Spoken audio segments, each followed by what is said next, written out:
नमस्कार साथियों, मैं विजय व्यास आप सभी का एक बार फिर से हार्दिक स्वागत करता हूं बाल विद्या मंदिर सीनियर सेकेंडरी स्कूल खत्रीपुरा नागौर के इस ऑनलाइन एजुकेशन प्लेटफॉर्म पर।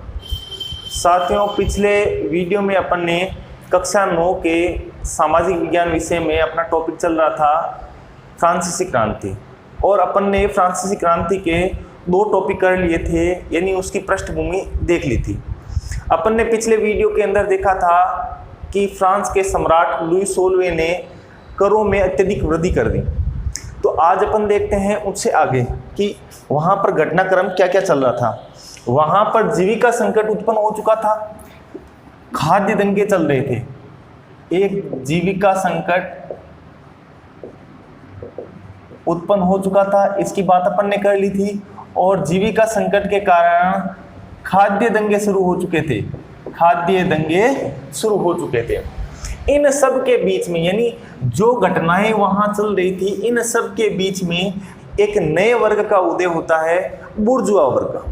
ये बुर्जुआ वर्ग कौन सा था, किस एस्टेट से उत्पन्न हुआ, क्या क्या समस्याएं आई, और इसने किस प्रकार अपना प्रतिनिधित्व करके फ्रांसीसी क्रांति में महत्वपूर्ण योगदान किया, ये आज अपन बात करेंगे। तो सबसे पहले अपन बात करते हैं, एक नए वर्ग का उदय होता है जिसका नाम होता है बुर्जुआ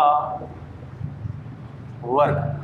अपन इस वर्ग को मध्यम वर्ग भी कह सकते हैं, मध्यम वर्ग। अगर आपसे ये पूछ लिया जाए इस वर्ग का उदय कौन से स्टेट से हुआ है, तो इस वर्ग का उदय तृतीय स्टेट से हुआ है, तृतीय स्टेट से हुआ है। इस वर्ग में कौन कौन से लोग शामिल थे, तो व्यापारी, प्रशासनिक कर्मचारी, वकील, शिक्षक, ये वर्ग इसके अंदर शामिल था। बुर्जुआ वर्ग में कौन कौन शामिल थे, एक तो थे व्यापारी, व्यापारी वर्ग के लोग, एक प्रशासनिक कर्मचारी, प्रशासनिक कर्मचारी भी इसमें शामिल थे, एक वकील वर्ग भी इसके अंदर शामिल था।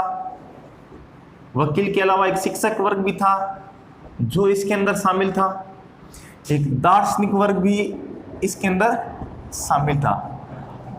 अपनी 1789 की क्रांति का प्रमुख सूत्रधार यही वर्ग था। अगर मैं कहूं फ्रांसीसी क्रांति को पूर्ण करने वाला वर्ग, वो भी यही मध्यम वर्ग था। जो राष्ट्रीय चेतना उत्पन्न हुई वो सबसे पहले कौन से वर्ग के अंदर उत्पन्न हुई, सबसे पहले हुई इस मध्यम वर्ग के अंदर।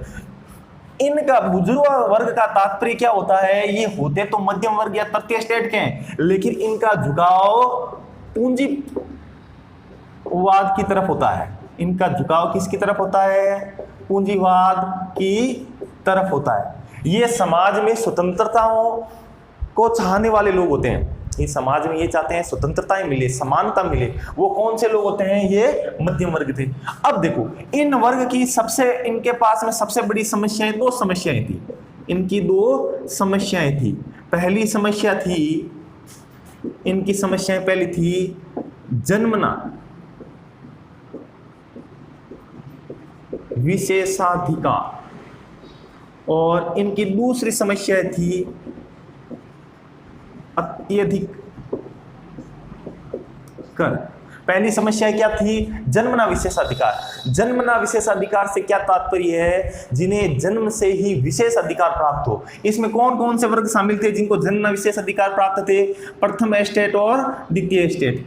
प्रथम स्टेट के लोगों को और द्वितीय स्टेट को लोगों को कौन से अधिकार प्राप्त थे, जन्मना विशेषाधिकार, यानी जन्म से प्राप्त विशेषाधिकार थे।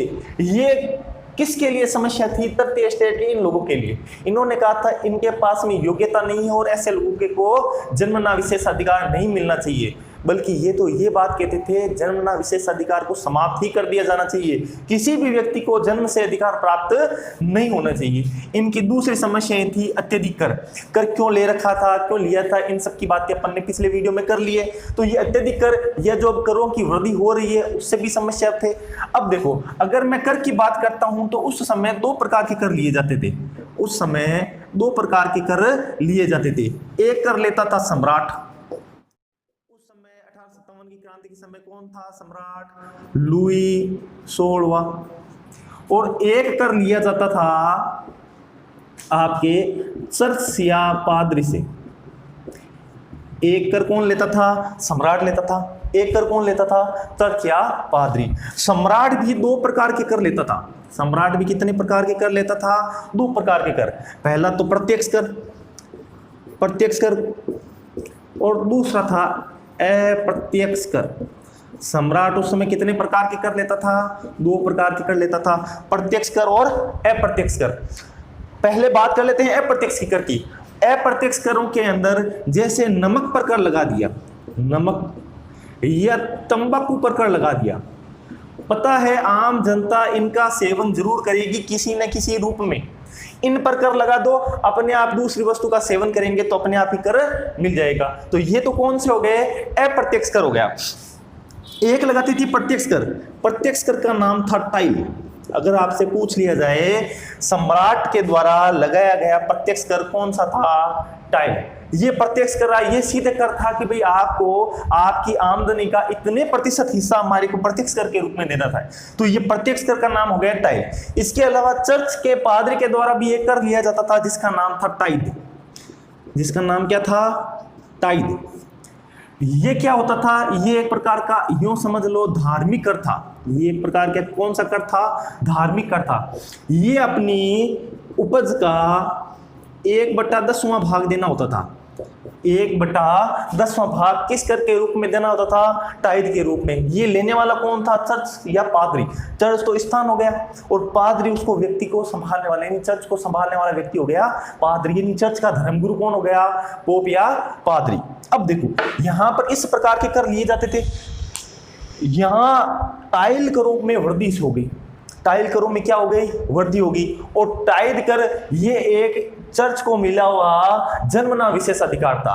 तो यहाँ पर जो ये मध्यम वर्ग है वो क्या चाहता था कि हमारे को इसमें सब प्रकार की छूट दी जाए, ये कर समाप्त कर दिया जाए। धार्मिक कर की आवश्यकता ही नहीं है, क्योंकि चर्च में रहने वाला पादरी भी एक सामान्य इंसान है, उसको कर किसी प्रकार का नहीं देना चाहिए। कर तो केवल लेने का अधिकारी कौन होता है? जो शासक होता है। अच्छा, लेने वाला अधिकारी होता है शासक, लेकिन वो भी अनियंत्रित रूप से कर नहीं ले सकता, उस पर भी नियंत्रण होना चाहिए। तो इस प्रकार यहाँ पर समस्याएं थी और इस समस्याओं के कारण, इन 2 समस्याओं के कारण इन्होंने क्या शुरू कर दिया? इन्होंने विद्रोह करना शुरू कर दिया। अब इनके द्वारा विद्रोह करना शुरू कर दिया। इनकी संख्या ही कम थी, लेकिन इन्होंने क्या किया? विद्रोह को जन जन में पहुंचाया। यानी जन जन का मतलब होता है जनता में पहुंचाया। इस विद्रोह को कहां पर पहुंचाया? जन जन में पहुंचाया। जनता को जागृत किया कि देखो हमारे से इस प्रकार के कर लिए जा रहे हैं। तो धीरे धीरे इस विद्रोह में संख्या बढ़ने लगी। इसमें धीरे धीरे संख्या बढ़ने लगी तो वहां पर सम्राट लुई 16वें घबरा गया। उन्होंने कहा देखा कि अगर धीरे धीरे विद्रोह बढ़ गया तो मैं किसी प्रकार का कर ले नहीं पाऊंगा और उल्टा मेरी राजगद्दी भी जा सकती है। एक बार वापस रिवाइज करते हैं, उसके बाद वापस से शुरू करेंगे अगला। सबसे पहले अपन ने देखा था कि बुजुर्ग वर्ग का उदय होता है। यहाँ बुजुर्ग वर्ग को अपन ने मध्यम वर्ग कहा था। ये मध्यम वर्ग आया कहाँ से था? तृतीय स्टेज के लोगों से आया था। प्रमुख रूप से कौन कौन से व्यक्ति है? व्यापारी है, प्रशासनिक कर्मचारी है, वकील है, इसके अलावा शिक्षक है और दार्शनिक है। इनकी एक समस्या भी थी। कौन कौन सी समस्या थी? एक तो जन्मना विशेष अधिकार यानी जन्म से प्राप्त विशेष अधिकार, और दूसरी अत्यधिक कर। जन्म से प्राप्त विशेष अधिकार किसका था? कि भाई प्रथम स्टेट और द्वितीय स्टेटों का था। और कर अत्यधिक कर, तो करों का सारा बोझ किस पर था? वो केवल और केवल किसके ऊपर था? तृतीय स्टेट के लोगों पर था। तो ये भी बात गलत थी। अब इन्होंने धीरे धीरे, अब अपन ने पहले बात की थी कर क्या थे। उस समय कर 2 प्रकार से लिए जाते थे। एक तो लेता था सम्राट, दूसरा लेता था चर्च या पादरी। सम्राट कितने प्रकार के कर लेता था? 2 प्रकार के कर लेता था। एक तो प्रत्यक्ष कर और एक अप्रत्यक्ष कर। प्रत्यक्ष कर का नाम है टाइल, यानी आपने जितनी जो वार्षिक रूप से कमाई की है उसका कुछ अंश प्रत्यक्ष कर के रूप में देना पड़ता था, उसका नाम था टाइल। और अप्रत्यक्ष कर के रूप में नमक और तंबाकू पर कर लगा दिया। अगर आप खाना खाओगे तो आपको नमक की आवश्यकता रहेगी ही रहेगी और आपको कर देना ही पड़ेगा। आपको पता नहीं रहेगा, उसमें छुपी हुई रहेगी कर की राशि। और तंबाकू, अगर आप तंबाकू का सेवन करते हो तो आपको ये वस्तु खरीदनी ही पड़ेगी। अन्य प्रकार की औषधि में भी अगर काम आ रही है तो उस पर भी इस तंबाकू को कर लगाया जाएगा। और चर्च के द्वारा जो कर लिया जाता था उसे कहते थे टाइद। टाइद एक प्रकार का धार्मिक कर था। कितना भाग लेते थे अपने कृषि उपज का? कृषि उपज के रूप में क्यों रखा है? क्योंकि वहां की 80%, 85% से अधिक जनसंख्या कौन सी है? वहां पर किसान या कृषक है। तो इन्होंने कृषि के हिसाब से रखा, उपज का 1/10वां भाग आपको टाइद के रूप में देना रहेगा। तो अगर आपसे ज्यादातर प्रश्न कौन से बनते हैं, ये प्रश्न बड़े कंपटीशन एग्जाम में भी बनते हैं। टाइल और टाइद क्या है? टाइल और टाइद एक प्रकार के कर है। टाइद है वो धार्मिक कर है जिसे पादरी को देना पड़ता था। टाइल प्रत्यक्ष कर है जिसे सम्राट लेता था। अब अपन देखते हैं धीरे धीरे विद्रोह हुआ। विद्रोह जनता में पहुंचा है। ये जनता में पहुंचाने का कार्य किसने किया है? बुजुर्ग वर्ग ने किया है। अब धीरे धीरे लोग यहाँ पर जागृत होने लगे। उनको वास्तव स्थिति का पता लगने लगा कि हमारे यहाँ पर जन्म विशेष अधिकार और अत्यधिक करों के कारण हमारी यहाँ समस्या चल रही है और विरोध बढ़ने लगा। अब सम्राट क्या होता है? इस विद्रोह से डर जाता है।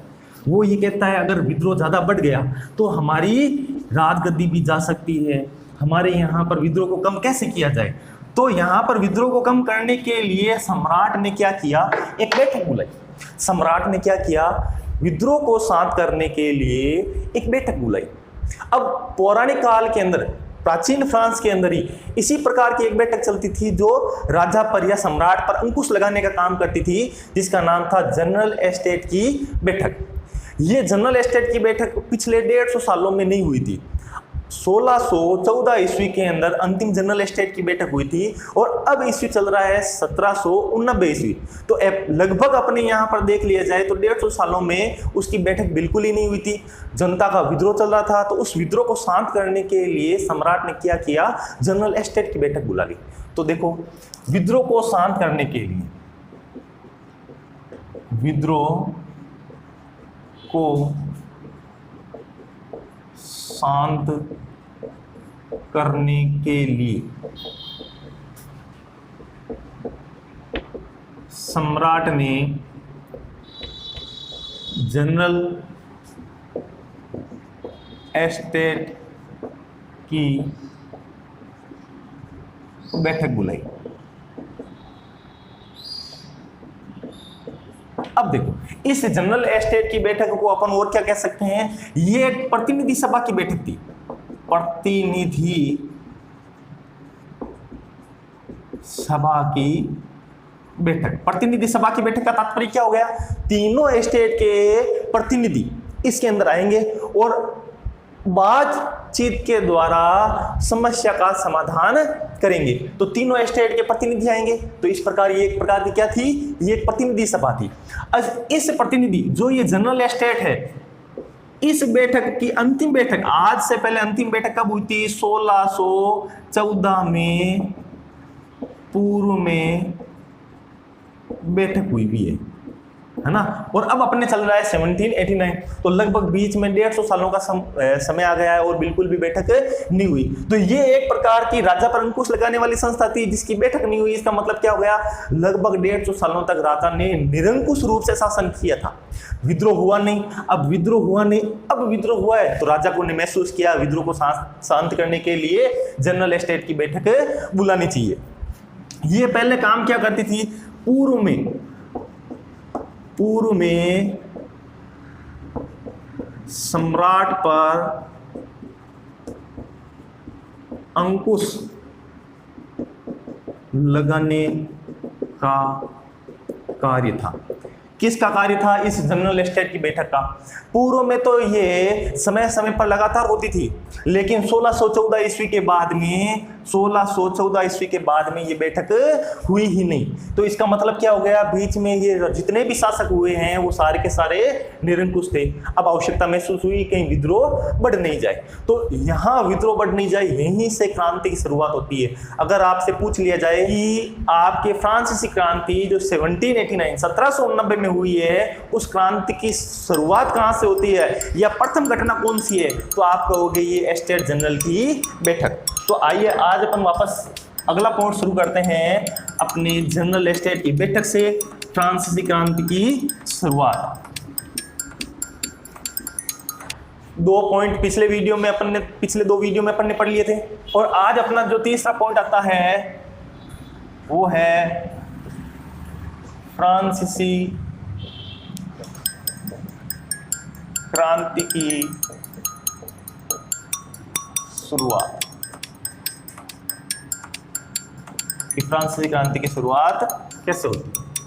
अब देखो, फ्रांसीसी क्रांति के घटनाक्रम में सबसे पहले आती है जनरल एस्टेट की बैठक। तो इस एस्टेट जनरल की बैठक, देखो, इस फ्रांसीसी क्रांति के जो घटनाक्रम में पहली घटना होती है वो होती है जनरल एस्टेट की बैठक। कब होती है? 5 मई 1789। 1789 को आपको फिक्स रखना है, याद नहीं करना है। हर जो क्रांति की घटनाक्रम होगा उसमें ये तो फिक्स ही रहेगा 1789। याद करना है आपको आगे वाली डेट। 5 मई 1789 को जनरल एस्टेट की बैठक बुलाई गई। अब देख तो पहली घटना क्या होती है? 5 मई 1789। ये दिन बड़ा इंपॉर्टेंट है, ये तारीख बड़ी इंपॉर्टेंट है, याद रख लेना, बार बार पूछी जाती है। लुई सोलवे ने किस दिन एस्टेट जनरल की बैठक बुलाई थी? तो 5 मई 1789 ईस्वी को एस्टेट जनरल की बैठक बुलाई गई। ये लो, एस्टेट जनरल, या इसका एक और नाम आता है प्रतिनिधि सभा की बैठक बुलाई गई। ठीक है, अब यहां पर कहां पर बुलाई गई? वर्साय के महल में। वर्साय के महल में, यहां पर जो फ्रांस का सम्राट था वो रहता था। इसकी विषय वस्तु क्या है, यानी ये क्यों बुलाई गई? जो ये बैठक है उसका विषय क्या रखा गया? इसकी विषय वस्तु क्या है? नए करों का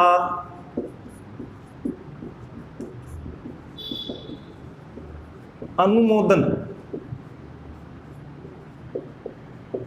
करने हेतु, नए करों का अनुमोदन, जो नए कर लगाए इन नए करों का अनुमोदन करने हेतु। भाई नए कर कौन से लगाने हैं कि नहीं लगाने हैं, क्या उनमें परिवर्तन करना है, ये विषय वस्तु रखी गई कि हमारे को इस कारण यहां पर एस्टेट जनरल की बैठक करनी है। इस एस्टेट जनरल की बैठक में प्रथम एस्टेट से 300 लोग आए थे, द्वितीय एस्टेट से 300 लोग आए थे और तृतीय एस्टेट से 600 लोग आए थे। प्रथम एस्टेट से कितने लोग आए थे? 300 लोग, द्वितीय एस्टेट से 300 और तृतीय एस्टेट से 600। ये उस समय प्रतिनिधित्व कर रहे थे पहले एस्टेट, द्वितीय एस्टेट और तृतीय एस्टेट का।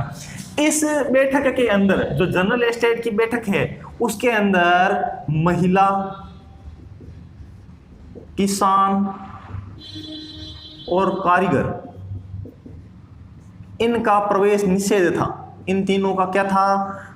प्रवेश निषेध, यानी ये प्रवेश नहीं कर सकते। कौन कौन नहीं कर सकते? महिला, किसान, कारीगर, इनका प्रवेश एस्टेट जनरल की बैठक में निषेध था, ये प्रवेश नहीं कर सकते थे।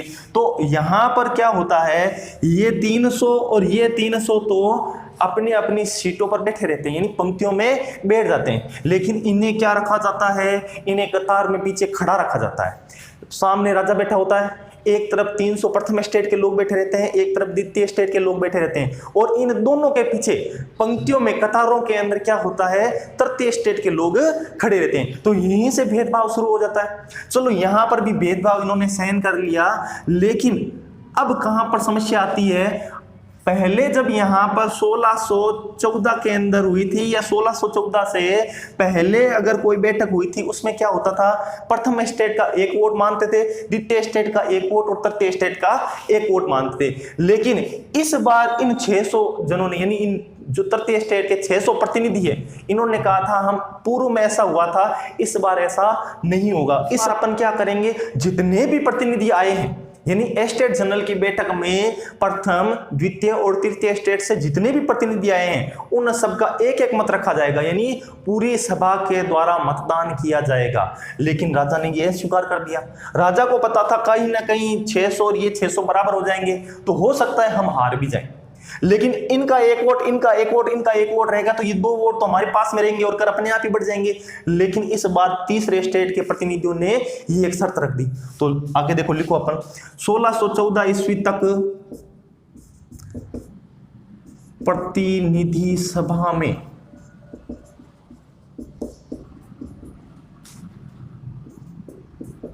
प्रत्येक स्टेट का एक मत माना जाता था,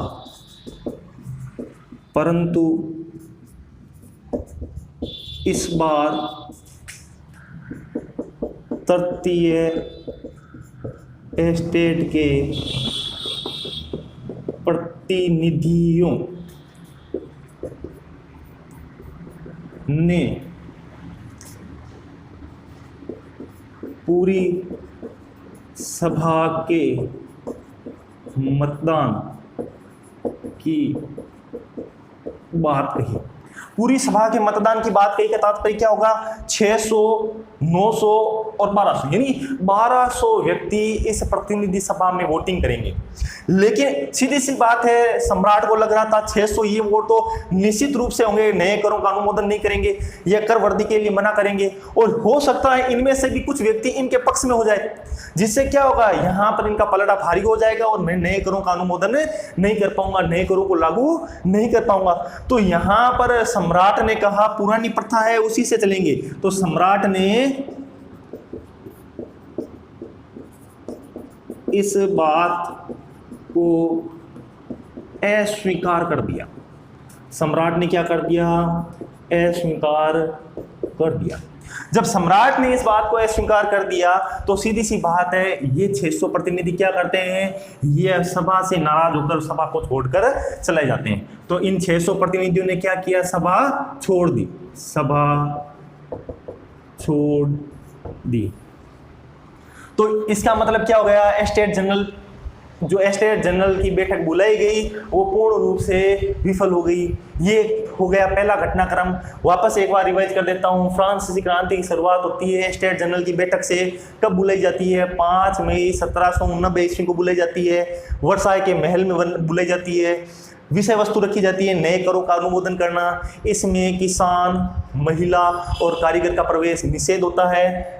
300 प्रतिनिधि आते हैं प्रथम स्टेट से, द्वितीय स्टेट से 300 प्रतिनिधि और तृतीय स्टेट से 600 प्रतिनिधि। ये 300 प्रतिनिधि आमने सामने बैठते हैं कुर्सियों पर, लेकिन 600 प्रतिनिधि जो तृतीय स्टेट के उनको कतारों में पीछे खड़ा रखा जाता है। 1614 तक प्रतिनिधि के अंदर क्या होता था? इस प्रतिनिधि सभा में प्रत्येक स्टेट का एक मत होता है। पहले स्टेट का एक मत, दूसरे स्टेट का एक मत, तृतीय स्टेट का एक मत। लेकिन इस बार तृतीय स्टेट के जो 600 प्रतिनिधि होते हैं वो इस बात पर अड़ जाते हैं कि हमारे को पूरी सभा का मतदान करना है, यानी एक व्यक्ति का एक मत होना ही चाहिए। तो इस बात पर ये 600 व्यक्ति अड़ जाते हैं। लेकिन सम्राट को ये बात पसंद नहीं आती है। सम्राट इस बात को अस्वीकार कर देता है और अस्वीकार करने के बाद में जो तृतीय स्टेट के 600 व्यक्ति है ये सभा छोड़कर चले जाते हैं। जब सभा छोड़कर चले जाते हैं तब वापस डर रहता है सम्राट को कि कहीं ये लोग विद्रोह वापस शुरू ना कर दे। आम जनता में कहीं विद्रोह भड़क गया तो सत्ता जाने का खतरा भी रहेगा। और यहाँ पर दंगे वैसे ही चल रहे हैं, महंगाई आसमान को छू रही है, लोगों के अंदर विद्रोह दबा हुआ है। कहीं ये जो बैठक जो खत्म हो चुकी है कहीं चिंगारी का काम न कर दे। तो एक बार वापस जो तृतीय स्टेट के प्रतिनिधि है उनसे मिलजुल कर बात बनाई जाती है। कहा जाता है क्यों न हम ऐसी बैठक एक बार वापस कर ली जाए। तो ऐसी बैठक वापस करने के लिए वर्साय के महल में तृतीय स्टेट के प्रतिनिधि पहुंचते हैं, लेकिन वर्साय के महल के गेट को बंद कर दिया जाता है, यानी उनको प्रवेश नहीं दिया जाता है। जब उनको प्रवेश नहीं दिया जाता है तो उसी वर्साय के महल में एक टेनिस कोर्ट बना हुआ होता है, टेनिस का एक मैदान बना हुआ होता है। टेनिस के मैदान के अंदर ही क्या करते हैं, ये 600 प्रतिनिधि वहां पर बैठ जाते हैं और वहां बैठकर शपथ लेते हैं कि जब तक सम्राट की शक्तियों को कम करने वाला संविधान न बनाया जाए तब तक हम ये असेंबली को भंग नहीं करेंगे, जिसे आगे इतिहास में टेनिस कोर्ट की शपथ के नाम से जाना जाता है। इसको नेतृत्व करने वाले प्रमुख रूप से 2 व्यक्ति होते हैं, मिराबियो और आबेसिए। तो ये 2 व्यक्ति होते हैं जिनके नेतृत्व में टेनिस कोर्ट की शपथ ली जाती है। तो दूसरा घटनाक्रम रहेगा वो रहेगा 20 जून 1789 टेनिस कोर्ट की शपथ। आगे देखो, जो दूसरा घटनाक्रम हुआ था वो हुआ 20 जून 1789। मैंने आपको पहले ही वीडियो में कहा था, अगर आपको कोई सन याद नहीं होता है तो कोशिश कीजिए उसको अंग्रेजी में याद करने का, थोड़ा सा आसान हो जाएगा। हिंदी में याद करने से थोड़ा मुश्किल होती है अंग्रेजी में। 1789 1789, तो 1789 याद करना थोड़ा सा आसान होता है। इस दिन क्या हुआ था? इस दिन हुआ था टेनिस कोर्ट की शपथ। क्या घटनाक्रम था कि वो तीन जो 600 प्रतिनिधि है तृतीय स्टेट के, वो वर्साई के महल में पहुंचते हैं। तृतीय स्टेट के 600 प्रतिनिधि वर्साई के महल में पहुंचते हैं, परंतु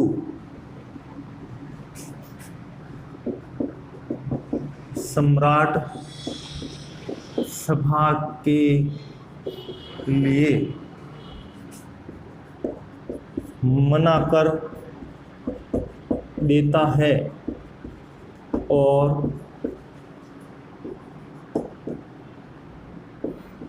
भवन के दरवाजे बंद करवा देता है। ठीक है, ये वहां पर 600 प्रतिनिधि पहुंचते हैं वर्साई के महल में, लेकिन उन्हें कोई फायदा नहीं मिलता है। वहां भवन के दरवाजे, यानी जो राजा का महल है उसके दरवाजे ही बंद करवा दिए जाते हैं। अब वो क्या होता है, वहां पर एक टेनिस कोर्ट, जो कहां पर होता है, वर्साई के महल के अंदर ही होता है। टेनिस कोर्ट पर जमा होकर स्वयं को नेशनल असेंबली